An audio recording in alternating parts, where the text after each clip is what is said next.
another video. Let's talk a little bit about this Kuhn rake we have here, and kind of why we went this way, and then some of the things we've had along with it, and things we do and don't like about it, and maybe some of the problems we've had. So this is a double rotary rake, a Kuhn GA7932 master drive.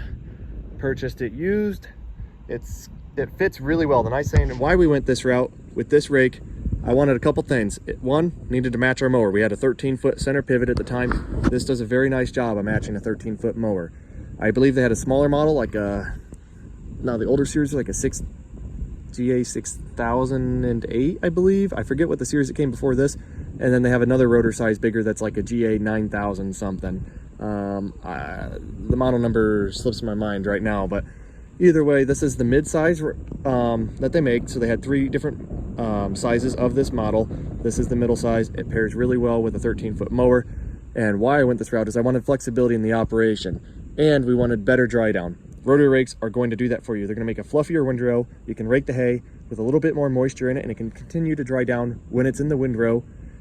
So rotary rake was obvious way we wanted to go, and we want to continue to scale. So we want something we can scale with, and to do that, this is a great option, because now this rear rotor can kick out, and we can rake 2 swaths together. The front rotor will rake the hay to the right, and the rear rotor will be off to the right, offset, and catch that front swath that was just made and kick it over to the right as well, while also raking the windrow that rotor is on, if that makes any sense. So it's going to be offset. It just walks off to the side, and it picks up 2 swaths out of that 13-foot mower.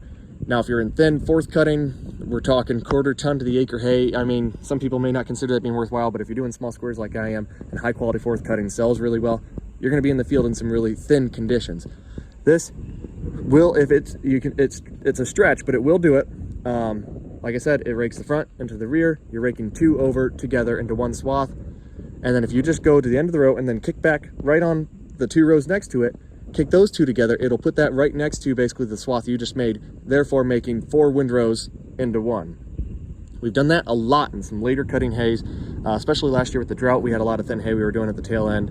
And we do a lot of hay, buying standing hay, so we get into a lot of fields where fertility hasn't been kept up the best, so we get into thinner hay crops. That's really nice to rake 4 together. Or what you can do is just basically just drive in circles, raking stuff into the center of the field until you get a windrow that's decent enough size. And then you just go to the end and then just kick back and kick that windrow back out, and then just keep driving in circles and just keep kicking the hay over until you get a good enough size windrow. And then you just basically what I call just tying it back in and just kick it back. Now you have your windrow. In some cases, like fourth cutting last year, we made, I think it was just under 10 small square bales per acre on a 25-acre field. We were raking 6, 7 rows together with this. Just kept kicking it over until we got a sizable windrow, then just kicked it back and then started it all over again. Now, where the versatility really kicks in, that's really nice. So like people with wheel rakes can rake much faster, cover acres a lot quicker than we can, and they can do it on a much simpler machine that needs much less horsepower, doesn't need a PTO. Why I like this, because it can do 2 singles. So we can go into first cutting. So instead of this rotor being over there where the front windrow gets raked by this rotor and you're having 2 together, it can be swept over this way. So front rotor is kicking it to the right, and this one's picking up a second windrow, kicking it to the right as well. So you're raking singles now and doing 2 swaths at a time out of a 13-foot mower. So the versatility of being able to go from first cutting really thick hay, raking singles, and then hop right into fourth cutting using the same machine. That's why I like versatility. Down the road, that might change in our operation. I would like to get into a wheel rake eventually for later cuttings where we're trying to knock out acres a little bit faster. But for now, this is a machine that can really grow with us and cover acres pretty well. Has some bigger tires on it. I mean, these are really small dolly tires, but they're bigger than some that are on rotary rakes. We had a pottinger before this, and on the pottinger, they had a dolly wheel that was bolted right here and then had an arm that went down on both rotors to kind of set the pitch, and you could pull pins and bring that up or down to set that pitch on the rotors. This is set with a bolt set there. We might have to make some adjustments on. And then also you have a crank in the back of the rotor on each rotor that sets that pitch forward to back. So you make small adjustments to try to get this to sweep the ground really nice. So the good, bad, and ugly we have on this rotary rake. We had a pottinger before, like I said. I did not like that rake. Not because I think pottingers are really poorly made rakes, but because that rake was really worn out and run hard and not treated well before we bought it. So we had a lot of issues with it and welding to do on it. One thing this is kind of a double-edged sword I really like here is you have a cylinder that lowers that rear curtain down. All from the cab, you have a hydraulic or it's electric over hydraulic, so it's a diverter valve back here, and you have electric that goes up to the cab, and you have a handle. You push down on a button and run remote 2 while pushing that button down. That button, you have to hold it the whole time while moving the remote, and it redirects the fluid from the rotor going side to side to that valve, and it just pushes that cylinder out that you see right there until the curtain's all the way down. And then when the curtain's all the way down, the cylinder continues to extend, pushing the curtain further out. So now your windrow width can be set all from the cab, whether you want to make a really tall, skinny windrow or a much wider windrow. Say you're big square baling and you want at least a 3 foot wide, 36-inch wide windrow, so you're feeding that baler evenly. Or if you're round baling and you want to fill that bale side to side more evenly to have square shoulders, you can make a 48-inch wide windrow, or maybe you go a little bit wider, right? So you don't have to weave as much with a very narrow windrow. So that's something you can all do from the cab. Really nice. I do like that feature. But what I will say on that, we had to do some wiring, make a cigarette lighter that could power that. Minor things. It's not a big deal. You still have to get out of the cab and mess with your front curtain. Now, I have a pin in there. You can just pull that and leave the curtain off. And then later cuttings, that's what we did. The curtain just got pulled off and left off to the side. But if you're going from first to second or heavy to thin hay based on different field conditions, and we had a lot of different fields of varying yields down at the same time, that curtain stayed on for most of the season. So you still have to get out of the cab and pull that pin, slide the curtain out manually, and set the width on the front curtain. And you have multiple holes you can see there to set that width on that curtain. So that's where it's like, this is nice. I had the pottinger, both were manual. You still had to get out of the cab on that pottinger and flip them down by hand, and you had like a wedge. It was just like a handheld thing to loosen up like a jam nut on it, and then you would slide that out to set your width, but they would fold up manually.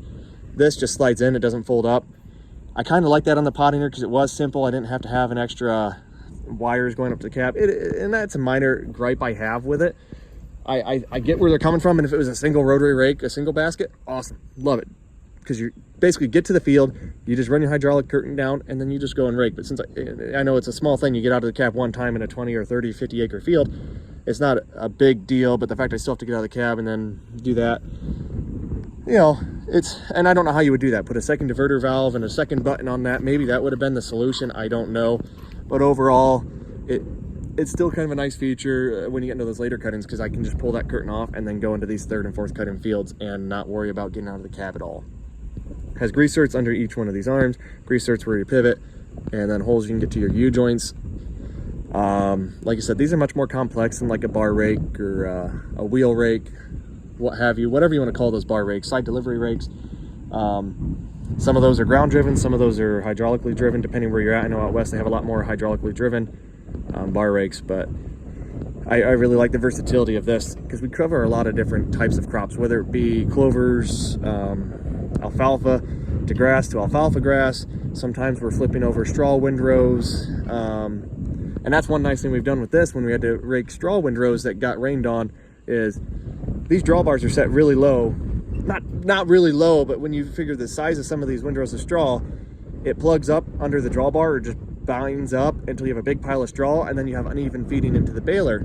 So what's nice is I can kick this rear rotor out, and I can drive along the straw swath, and this rotor can be raking it.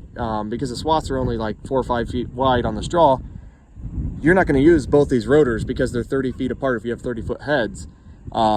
So you just ride along it and then kick this rotor out, and that one flips it over pretty nice, fluffs it back up.